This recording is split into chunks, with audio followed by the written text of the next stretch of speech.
Ok, chân lần này cứ demo tại tông cho mình là Simon bỏ course đại tụi bọn này cứ những gì bị bớt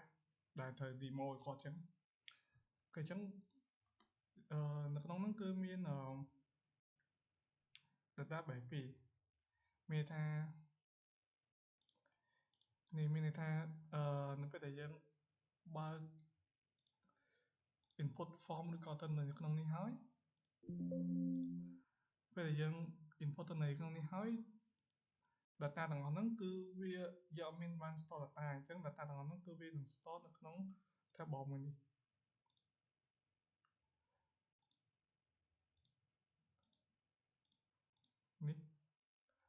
dạ chẳng mình ha sẽ bỏ dưới nó cứ cho tụi này được nông form được nông data bảy mươi nít nó phải để dân input rồi có update options nó phải để dân input cho tụi này nó cứ nông store được nông data bảy mươi nít ok chẳng có thật ha dân cho tụi này muốn cho đặt cho mô tha cá phim má thôi cà phê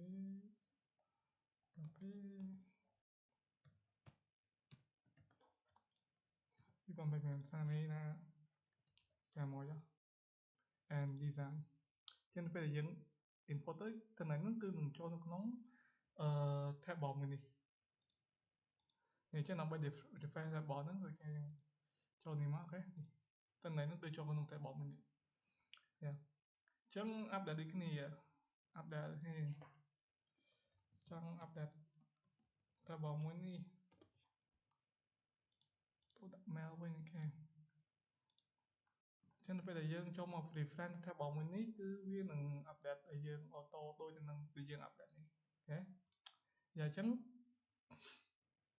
delete đi cái này delete ok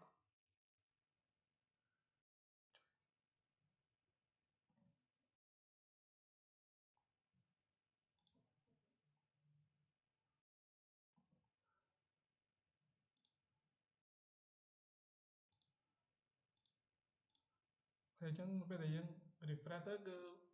via delete ở dân auto nó ngay chẳng snap search vẫn có như đấy vậy chẳng có sao bảo dân mình là phần năng thể chẳng cho đó ta tông 10 cái video này code mình đó chẳng bây giờ dân cho code về này cái cho thì can code thì mình cứ dân right click ហើយចូលពាក្យថា design new and ចូលទៅកាន់ form design នេះហើយយកកន្លែងពាក្យថា new code អូខេអញ្ចឹង new code ហ្នឹងយើងបញ្ចូលតាម function ទី1តើតើមួយ team នៃ DB នេះគឺយើងធ្វើការបង្កើត variable របស់ database របស់យើងតើតើមួយ team internal DB នេះមានថាយើងបង្កើត variable នៃ record set របស់យើងហើយតមកយើងបង្កើត function មួយ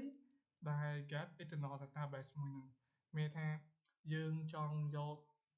ង់ link up front end របស់យើងហ្នឹងទៅកាន់database យើងមួយទៀតយ៉ាងអញ្ចឹងក្នុងការ link up របស់វាយើងសរសេរ code មួយនេះមានថា set get internal db engine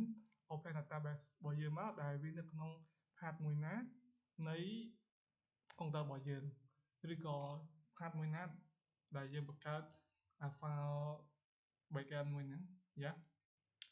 and after that ចូលតាក់ទងជាមួយនឹងបើសិនជាគ្រូគាត់សួរថាអូខេបញ្ចូលតាក់ទងមួយfunction delete យើងចូលកន្លែង delete ហ្នឹងមកហើយយើងប្រាប់គាត់ថាត្បូងឡើយគឺយើងប្រកាសvariable index ដែលឲ្យវាស្មើទៅនឹង list នៃ list index របស់យើងនេះមានអារម្មណ៍ថាខុសណា and then យើងប្រកាសថាបើសិនជា index ហ្នឹងវាស្មើនឹង1យើងឲ្យវា access នៃ sub មានថាអត់ឲ្យ click កើតទេអញ្ចឹងបើសិនជាឧទាហរណ៍ថាឧទាហរណ៍ជាក់ស្ដែងហ្មងឧទាហរណ៍ថាបើសិនជាយើង click លើពីដក1អានេះ វា0nàyនេះវា1អញ្ចឹងបើសិនជា click លើពីដក1នេះគឺយើង click អត់កើតទេដក1ហ្នឹងមានថាលើហ្នឹងអញ្ចឹងបើសិនជាលើហ្នឹងយើង click អត់កើតទេយ៉ាអញ្ចឹង dim នៃ id string ម្ដងយើងប្រកាស variable មួយថា id តមកយើងយក id ហ្នឹងស្មើទៅនឹង list នៃ column ទី0 index ស្មើនឹង index អញ្ចឹងមានថា index របស់យើងបើសិនជា index របស់យើងមានថានៅក្នុង column របស់0នៃ index មានថាណានេះ and then យើងបង្កើត variable មួយទៀតស្មើនឹង response ហើយយើងធ្វើការ set response មួយហ្នឹងថាតើយើងចង់ delete វាអត់ដូចដែលយើងបាន demo មិញហ្នឹងចឹង after that បើសិនជា okay response ហ្នឹងថា yes then យើងធ្វើការ open external database របស់យើងបង្កើត string មួយ query មួយហើយ query ហ្នឹងគឺសរសេរថាលុបតន័យដែលយើងបាន select ហ្នឹងដែល id របស់វាស្មើទៅនឹង id មួយនេះ id ដែលយើងបាន click មួយហ្នឹងអញ្ចឹងអាកូដម្ដងនេះមានថានៅពេលដែលយើង click កន្លែងណាគឺវានឹងចាប់យកតន័យកន្លែងហ្នឹងរបស់យើង and then នៅក្នុងកូដម្ដងនេះមានថានៅពេលដែលយើងសរសេរពេលដែលយើង click កន្លែងណាហើយយើងចុចប៊ូតុង delete អញ្ចឹងមានថាវានឹង delete តន័យទាំងអស់ហ្នឹងតន័យដែលយើងបាន select ហ្នឹងនៅក្នុង employee នៅក្នុង table employee របស់យើងហ្នឹងហើយ table employee របស់យើងហ្នឹងគឺនៅក្នុង database មួយនេះយើងសរសេរ query ដើម្បីលុបចោលទៅនឹងតន័យរបស់យើងនៅក្នុង table មួយនេះ yeah and then យើងធ្វើការ execute មានថា run ទៅលើ query មួយហ្នឹងហើយយើងបិទ database មួយហ្នឹងយ៉ាតមកយើងធ្វើការប្រកាសឬក៏ហៅតន័យទាំងអស់ហ្នឹងសារឡើងវិញដែលឲ្យវា display នៅក្នុង row list របស់យើង row list មួយនេះយ៉ាអញ្ចឹងមានថា flow កន្លែងមិញហ្នឹងចាក់ស្ដែងគឺយើងធ្វើការ delete មានថាយើង select នេះ select ហ្នឹងគឺអាកូដម្ដុំនេះកូដនេះយើង select and then យើងធ្វើការចុចប៊ូតុង delete នៅពេលដែលយើងចុចប៊ូតុង delete ហើយ query របស់វានឹងធ្វើការ run query មួយនេះ query មួយនេះគឺវានឹងធ្វើការ run ឲ្យយើងវាថាselect កន្លែងណា delete កន្លែងហ្នឹងហើយវានឹង delete ឲ្យយើងហើយ delete ហ្នឹងគឺ delete នៅក្នុង table មួយនេះដែលនៅក្នុងfile ផ្សេងទៀត file ផ្សេងពីគ្នាយ៉ាតមកកូដម្ដុំនេះគឺគ្រាន់តែប្រកាសតន័យទាំងអស់ហ្នឹងគឺឲ្យវា display ឡើងវិញនៅក្នុងcombo list របស់យើងយ៉ា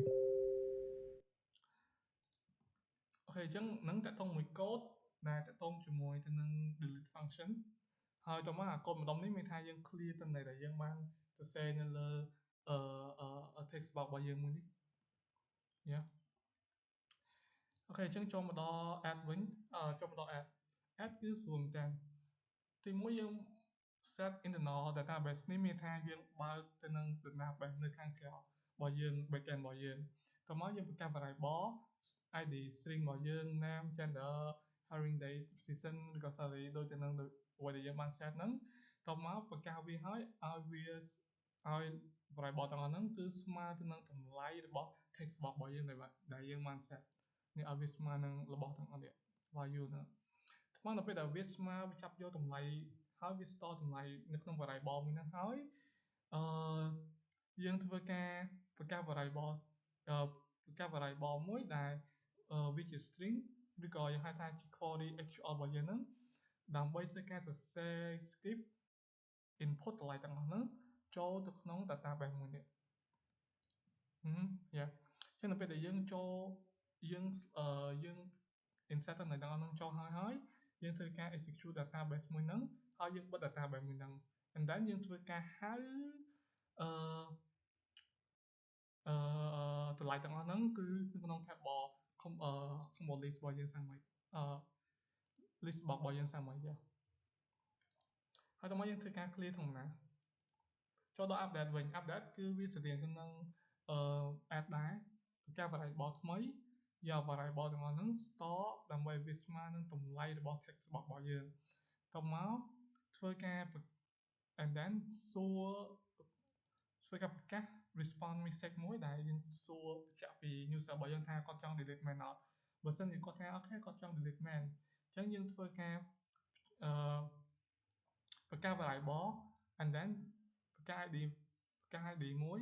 យក ID ហ្នឹងស្មើនឹងតម្លៃរបស់ ID របស់យើងហ្នឹងហើយទៅ set skip មួយដែល update តម្លៃទាំងអស់តម្លៃដែលយើងបាន store ថ្មីនេះទៅក្នុង table ដែលមាន ID ប៉ុណ្នេះយ៉ាងតោះមកយើងធ្វើការ execute ហើយបិទ database and then ប្រកាសlist summary and then clear តែវាស្រដៀងគ្នាអញ្ចឹងតើតើមួយ formula នេះគ្រូនឹងអាចអត់សួរយើងច្រើនទេហើយនៅក្នុងតើតើជាមួយនឹង list employee list click មួយនេះ employee list click មួយនេះមានថាយើងប្រកាស integer មួយតើមកយើងឲ្យ integer ហ្នឹងស្មើទៅនឹង list index របស់យើងហើយនៅពេលដែល index ហ្នឹងស្មើនឹងដក1យើងអាចឲ្យវា click បានទេដូចអ្វីដែលយើងបានបញ្យល់មិញហ្នឹងគឺបើសិនជាគេវាស្មើ0ស្មើ1វាអាច click បានតែបើសិនជាវាតម្លៃរបស់វាស្មើដក1ដែលឥឡូវនេះគឺអត់មានតម្លៃទេវាស្មើដក1យ៉ាងអញ្ចឹងយើងអាច click កើតទេដោយសារតែគេយើងប្រកាសវាឲ្យស្មើបើសិនជាវាស្មើដក1គឺយើងអាច click វាកើតយ៉ាង and then យើងឲ្យ text box របស់ text box ID name hiring day salary របស់យើងហ្នឹងគឺស្មើទៅនឹង list នៃ combo list column របស់យើងនេះ